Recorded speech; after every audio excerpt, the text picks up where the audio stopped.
Qu'il s'agisse d'un cas où un parent a affamé son bébé de 10 mois ou d'un autre où un enfant a été enchaîné à un lit, ces histoires de maltraitance peuvent être déchirantes. Voici donc, sans plus attendre, les pires parents. James et Jennifer Crumbley. Dans la paisible ville d'Oxford, dans le Michigan, un récit glaçant s'est déroulé qui allait ébranler la nation au plus profond d'elle-même. James et Jennifer Crumbley, les parents du tireur du lycée d'Oxford, se sont retrouvés pris dans un enchevêtrement d'implications juridiques qui ont marqué une affaire historique dans le système judiciaire américain. Accusés d'homicide involontaire, leur histoire est un récit poignant de tragédie, de responsabilité et d'une communauté aux prises avec les conséquences d'un événement dévastateur. Au cœur d'Oxford, dans le Michigan, la famille Crumbley menait une vie hors du commun. Avec un penchant pour le non-conventionnel, leurs journées étaient rythmées par le crépitement des pétards et la tranquillité des séjours en camping, un contraste frappant avec l'agitation sociale de leur communauté. James Crumbley, le patriarche, n'est pas étranger aux tribunaux, son passé étant entaché de problèmes juridiques allant de l'émission de chèques sans provision à la conduite avec un permis suspendu. Jennifer Crumbley, la matriarche et directrice du marketing, assume les charges financières du ménage, son salaire étant la source de subsistance de la famille. En arrière-plan, leur fils Ethan luttait contre des démons invisibles. Sa santé mentale était perturbée par des hallucinations et de la paranoïa. Pourtant, malgré les signaux d'alarme évidents, l'instinct maternel de Jennifer ne s'est pas manifesté, et elle n'a pas fait appel à une aide professionnelle pour son fils. La dynamique familiale est un cas classique de négligence et d'oubli. Malheureusement, elle ne pouvait que s'effondrer de la manière la plus tragique qui soit. Alors que les feuilles d'automne cèdent la place au froid de l'hiver qui approche, le récit de la famille Crumbley prend une tournure sombre. Dans les jours qui ont suivi Thanksgiving, en 2021, Jennifer Crumbley a orchestré une sortie qui allait être examinée de près par une communauté en deuil et une nation en état de choc. Elle a emmené son fils Ethan dans un stand de tir local, un endroit qui se targuait d'être un environnement familial. L'intérêt d'Ethan pour les armes à feu, déjà attisé par les jeux vidéo violents, s'y est manifesté. Ethan et sa mère se sont relayés pour tirer avec un pistolet Sig Sauer de 9 mm, une arme qui allait bientôt devenir tristement célèbre. Cette sortie n'était pas seulement une expérience de rapprochement entre une mère et son fils. Elle préfigurait l'horreur qui allait se dérouler au lycée d'Oxford. Un jour comme les autres, les couloirs du lycée d'Oxford sont devenus le théâtre d'un acte insondable. Ethan Crumbley, muni du même pistolet de 9 mm que celui offert par ses parents, est entré dans l'établissement avec un plan qui allait se solder par un carnage. Il a caché le pistolet dans son sac à dos. Alors que la journée d'école se déroulait, le bruit des coups de feu a déchiré les couloirs. 4 jeunes vies ont été fauchées et plusieurs autres ont été marquées par des blessures et des traumatismes. Immédiatement après, alors que les forces de l'ordre se précipitaient sur les lieux, James et Jennifer Crumbley ont pris la fuite. Leur fuite était un aveu silencieux de la gravité de la situation. Ils savaient le rôle qu'ils avaient joué dans cette tragédie. La tentative désespérée du couple pour échapper à la capture s'est terminée dans un entrepôt de Détroit où ils ont été retrouvés cachés. Les Crumbley ont non seulement fourni l'arme à Ethan, mais ils ont également ignoré les signes flagrants de la détérioration de son état mental. La communauté d'Oxford, avec sa forte culture des armes à feu et sa population politiquement mixte, était polarisée. Si certains habitants se sont ralliés à la décision, y voyant une étape nécessaire vers la responsabilisation, d'autres se sont montrés réticents à l'idée de blâmer des parents pour les actes de leur enfant. Les accusations portées contre les Crumbley ont suscité de sérieuses discussions dans tous les coins de la ville. L'affaire Crumbley a soulevé de nombreuses questions juridiques sur la manière dont les parents doivent s'occuper de leurs enfants et manipuler les armes à feu. Le tribunal s'est attaché à déterminer si les Crumbley avaient été réellement négligents et n'avaient pas pris suffisamment de précautions pour assurer la sécurité de leur fils Ethan. Ils ont déclaré que James et Jennifer Crumbley n'avaient pas mis leurs armes sous clé et n'avaient pas prêté attention à la santé mentale d'Ethan, ce qu'ils auraient dû faire comme tout parent responsable. La bataille juridique a été âprement disputée sur le concept de prévisibilité. Les Crumbley auraient-ils pu prévoir la tragédie que leur fils allait déclencher à l'école secondaire d'Oxford? L'accusation a soutenu que les signes étaient clairs et que tout autre parent aurait pris des mesures décisives pour intervenir. La défense, quant à elle, a brossé le tableau d'un adolescent complexe, capable de tromperie, en faisant valoir que la frontière entre une éducation imparfaite et une négligence criminelle ne doit pas être tracée à la hâte. Au cours du procès de James et Jennifer Crumbley, la défense a mis en place une stratégie pour contrer le récit accablant de l'accusation. Son approche consistait à détourner l'attention du jury des défauts de caractère des parents Crumbley et à l'orienter vers les preuves tangibles de ceux qu'ils savaient ou ne savaient pas sur les intentions meurtrières de leur fils. La défense a fait valoir que les vices personnels et le désordre domestique du couple étaient des distractions non pertinentes par rapport à la question centrale du risque prévisible. Les projecteurs se sont toutefois attardés sur les absences fréquentes de Jennifer Crumbley dans une écurie, un détail que l'accusation a jugé important.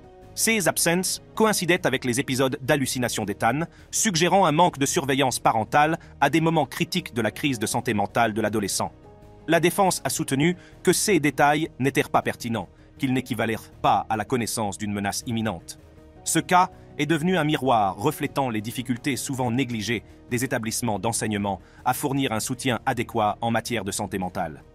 Finalement, James et Jennifer ont été condamnés à des peines de 10 à 15 ans de prison. Les deux parents sont désolés de ce qu'ils ont fait, mais il était trop tard. L'acte était déjà accompli. Or, James et Jennifer ont négligé un enfant. David et Louise Turpin, quant à eux, ont abusé physiquement et mentalement de leurs enfants. David et Louise Turpin. L'histoire de David Allen. Turpin et de Louise Anna Turpin ne commencent pas par l'horreur qui les définira plus tard, mais par un mariage sans prétention dans la petite ville de Perrysburg, en Virginie. C'est en 1995 que David, ingénieur informaticien de 23 ans, et Louise, lycéenne de 16 ans, ont échangé leurs vœux. Leur vie commune est ancrée dans leur foi chrétienne pentecôtiste, un système de croyance qui influencera fortement leur décision de fonder une famille nombreuse, croyant qu'il s'agit d'une directive divine. Les Turpin ont ensuite eu 13 enfants, un foyer animé qui, pour l'observateur extérieur, aurait pu sembler plein de vie et de joie. La carrière d'ingénieur informaticien de David, qui a notamment travaillé chez Lockheed Martin et Northrop Grumman, a permis à la famille de s'installer à Fort Worth, au Texas. C'est à ce moment-là que les premiers signes du mode de vie inhabituel de la famille ont commencé à apparaître. Mais rien n'aurait pu laisser présager la sombre réalité qui allait se révéler plus tard. En 1959, les Turpin déménagent à Rio Vista, au Texas, une décision qui marque le début d'une existence plus isolée pour leur famille grandissante. C'est à Rio Vista que le comportement des Turpin est devenu plus solitaire. 10 de leurs enfants ont été installés dans une caravane sur leur propriété, séparés de leurs parents.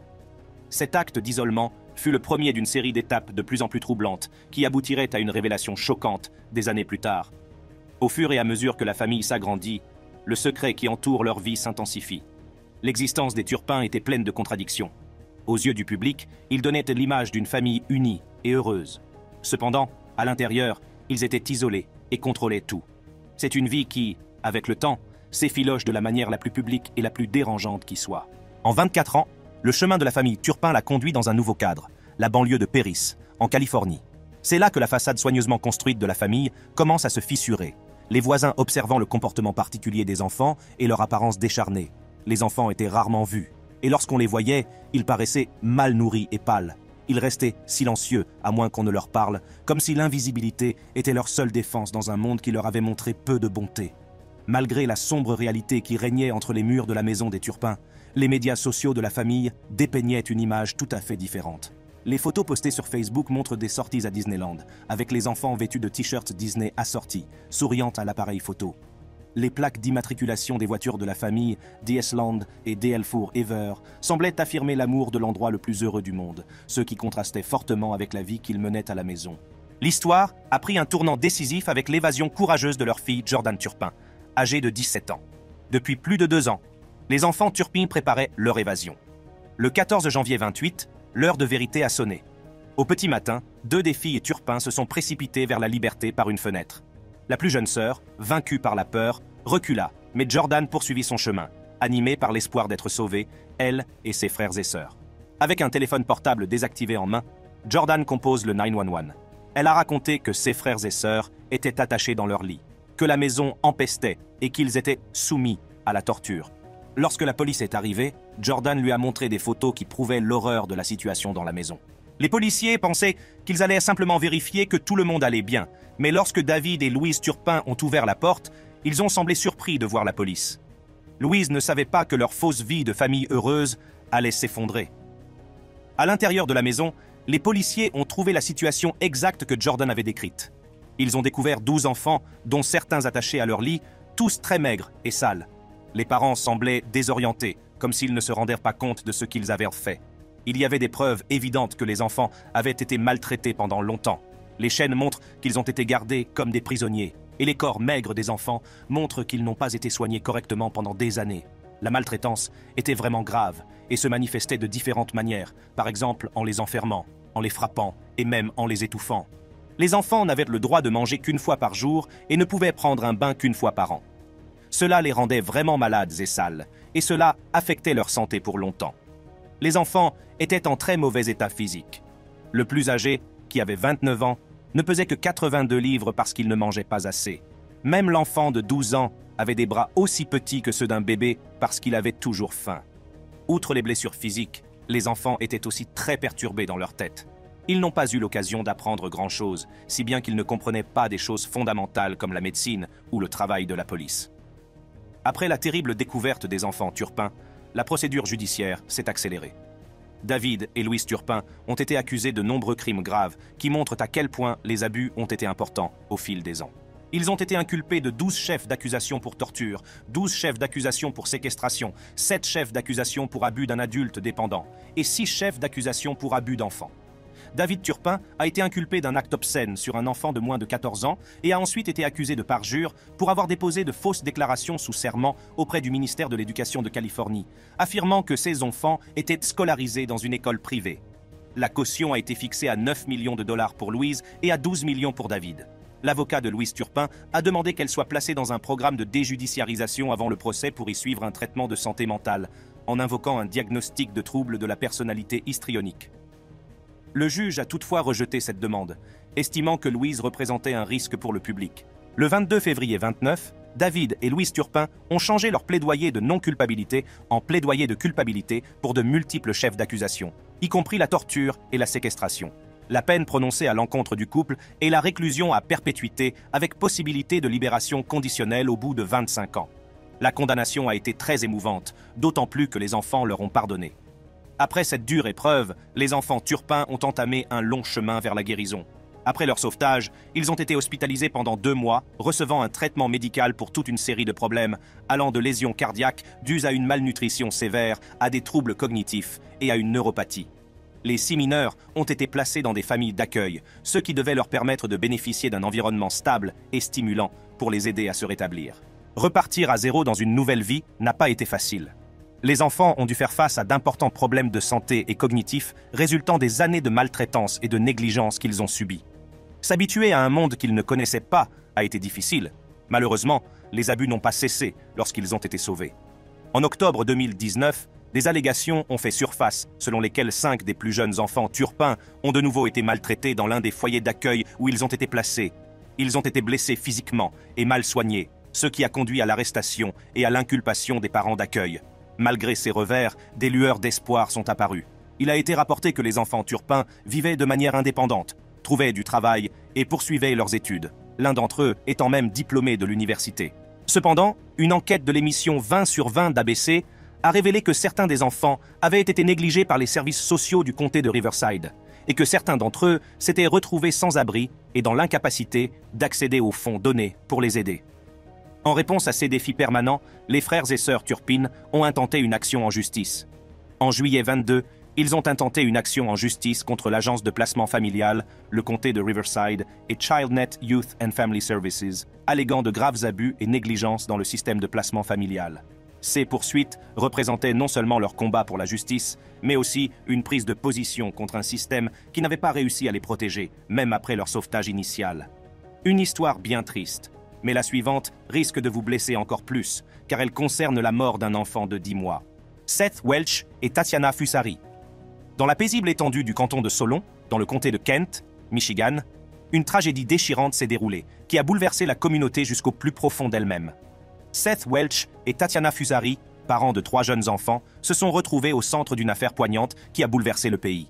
Leur fille de 10 mois, Mary Welch, avait été tellement négligée qu'elle était morte de faim. Seth Welch et Tatiana Fusari ont vécu une vie très peu conventionnelle. Résidant dans une ferme isolée du Michigan, le couple a adopté un mode de vie sobre, marqué par ses croyances religieuses profondément ancrées et sa méfiance à l'égard de la médecine moderne. La famille a attiré l'attention des services de protection de l'enfance pour la première fois en 24 heures, lorsque leur aîné a été testé positif au THC peu après sa naissance. Cet incident a marqué le début d'une relation tendue entre la famille et les autorités, ouvrant la voie à une série d'événements qui allaient déboucher sur une tragédie. Malgré les signes avant-coureurs, Seth et Tatiana ont continué à élever leurs enfants à l'abri des regards indiscrets de la société, inébranlables dans leurs convictions. Cette décision a eu des conséquences désastreuses, car le bien-être de leurs enfants est passé à travers les mailles du filet de leur monde isolé. La maison des Welch était un lieu sinistre, qui allait bientôt devenir le théâtre d'une découverte déchirante. En ce jour fatidique d'août 218, les autorités sont appelées à la résidence des Welch et découvrent une réalité aussi choquante que douloureuse. La petite Mary Welch, âgée de 10 mois, a été retrouvée sans réaction, son corps fragile pesant à peine 8 livres, ce qui contraste fortement avec le poids moyen d'un enfant de son âge. L'état de la maison familiale était déplorable. Le shérif l'a décrite comme insalubre, avec des traces de rongeurs, d'insectes et de moisissures, créant un environnement impropre aux enfants.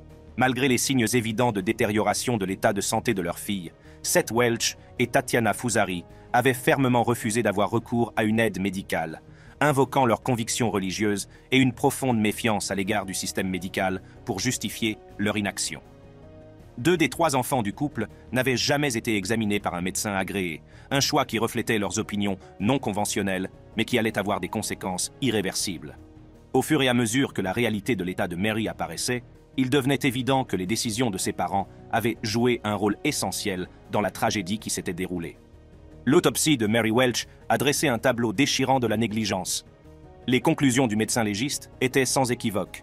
L'enfant souffrait de malnutrition chronique, un état qui en disait long sur les souffrances prolongées qu'elle avait endurées. Le témoignage du médecin était accablant.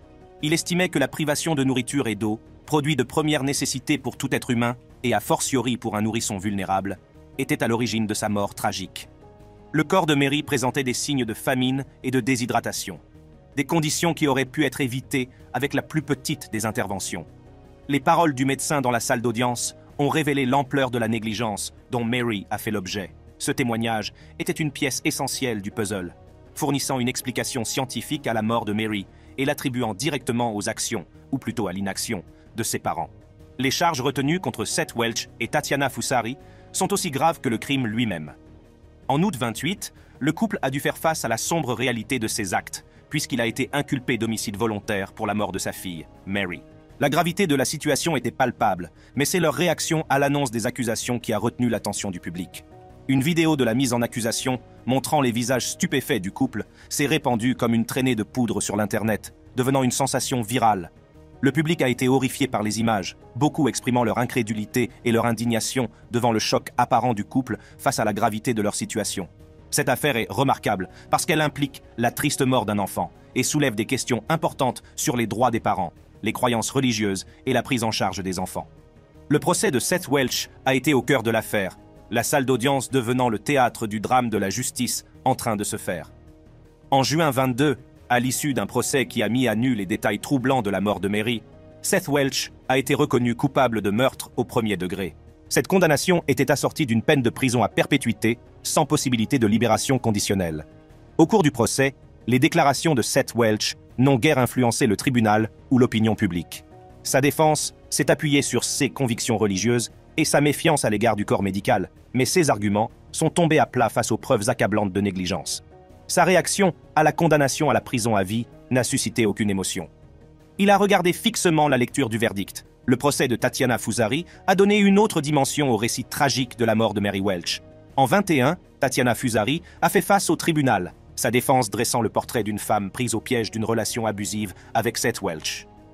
Elle a témoigné que le comportement abusif de son mari allait jusqu'au viol et au coup, et qu'elle n'était pas autorisée à emmener sa fille chez le médecin. Madame Fusari a affirmé que c'était à cause de ces mauvais traitements qu'elle ne pouvait pas s'occuper de Mary.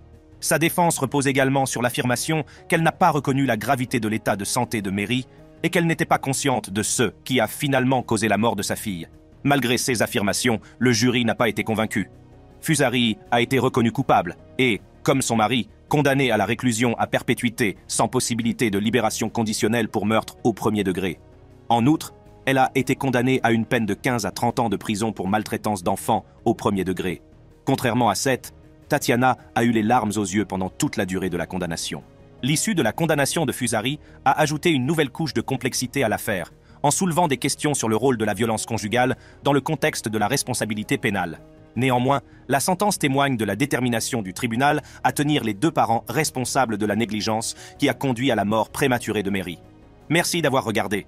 Cliquez sur les vidéos sur votre écran pour un contenu similaire.